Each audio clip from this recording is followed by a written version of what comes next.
मैं तुम्हारा हूं ही नहीं, ये मान्यता है। मुझे पता चल गया तुम मेरे नहीं हो और मैं तुम्हारा नहीं हूं। ये मोह माया जाल बोल रहा है। कौन भरोसा कब क्या चला जाए, कब क्या हो जाए, फिर अकेले रह जाओ। मैंने फिर उतना उसमें भी नहीं समझे तो मैंने कही यदि ये छोकरा कोरोना में मर जाता तो फिर क्या करते? महाराज फिर क्या करते? करम को ठोकते और क्या? तो कोरोना की करम में मार से करम ठोक दे, तो वो तो धर्म में जा रहा है, तो धर्म की मार से करम ठोक लेना, 2 पुण्य लगेगा कम से कम। कर्म की मार में ना जाने कितने बार कर्म फूटे हैं इसने। अरे कभी धर्म की मार में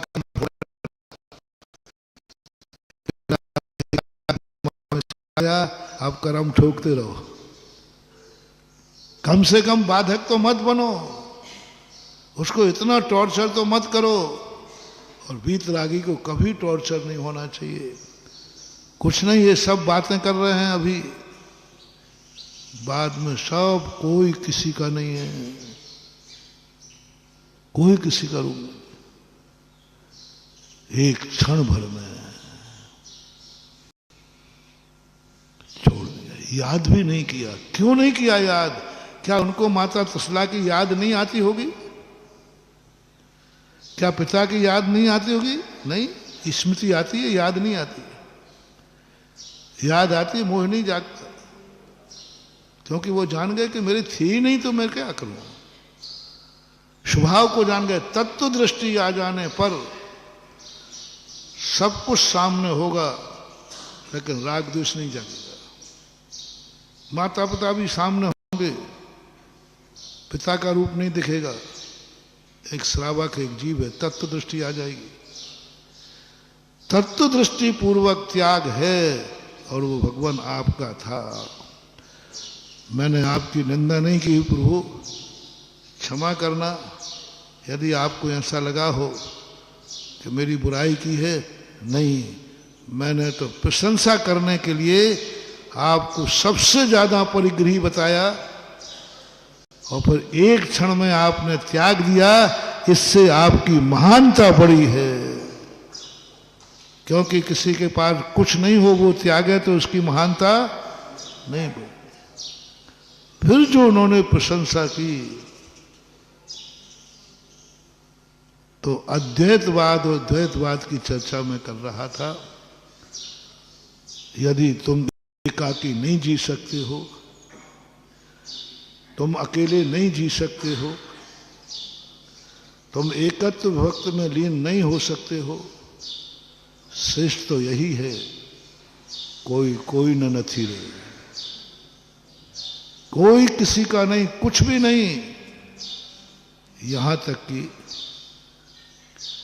हमारी खुद की पर्यायें भी हमारी नहीं।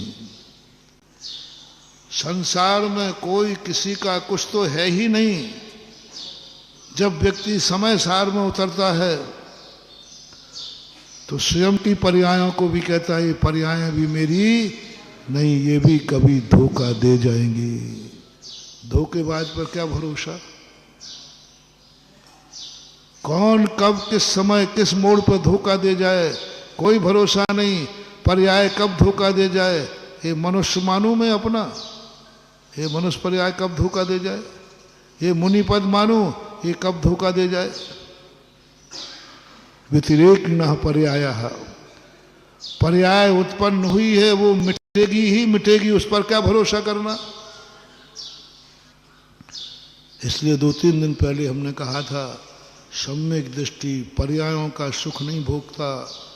सिद्ध भगवान को सिद्ध पर्याय का आनंद नहीं आता, मुनि महाराज को मुनि पर्याय का आनंद नहीं आता, ये तो पर्याय है। वृत्ति को वृत्तों का आनंद नहीं आता, ये तो वृत्त पर्याय है। त्यागी को त्याग का आनंद नहीं आता, वो तो पर्याय है। अरहंत को अरहंत पर्याय का आनंद नहीं आता, वो तो पर्याय है, मिटने वाली। पर्यायों का आनंद का नाम आनंद है ही नहीं, ये तो व्यवहार है। परमानंद न द्रव्य में है, ना गुण में है, ना पर्याय में है, और वो एक ऐसा आनंद है जिस पर टंकोत्कीर्ण ज्ञाय एक पिंड शुरू। टंकोत्कीर्ण है वो, क्या है आज तक कोई बता नहीं पाया। पर्यायों का भी विश्वास नहीं। जिस पर्याय में तुम बैठे हो, इस पर्याय का कभी विश्वास मत करना। वो मुनि पर्याय भी क्यों ना हो, वो वृत्ति की पर्याय क्यों ना हो, वो त्यागी वृत्ति की पर्याय क्यों ना हो, कोई भी पर्याय है, उस पर्याय पर विश्वास मत करना। क्योंकि पर्याय है वो कभी ना कभी जो उत्पन्न हुआ है वो मरेगा। और तुम कहते हो हम तो मरेंगे नहीं, कोई दुनिया मर रही है। तुम्हारा जन्म हुआ था कि नहीं? बोलते नहीं हो।